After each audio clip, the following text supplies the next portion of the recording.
Hello, in this video we're going to discuss alpha emission. First of all, what is an alpha particle? The alpha particle is made up of 2 protons plus 2 neutrons. It has a relative mass of 4 with a relative charge of plus 2.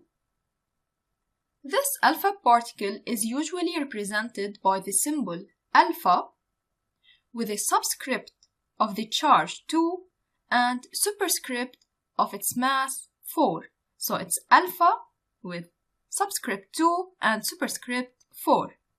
This is identical to a helium nucleus. Recall that the helium nucleus contains 2 protons with 2 neutrons and 2 electrons orbiting this nucleus. So, an alpha particle is identical to the nucleus of a helium atom. So, you may encounter the symbol of helium, He, with a subscript of 2 and superscript of 4 representing the alpha particle in some nuclear equations.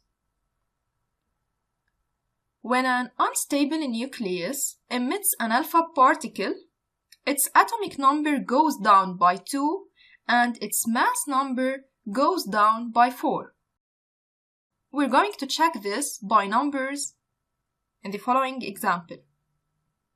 So by this, the mass and the charge of the nucleus are both reduced. Let's take this example. If a thorium isotope with a symbol of Th with subscript 90 and superscript 228 decays by emitting an alpha particle.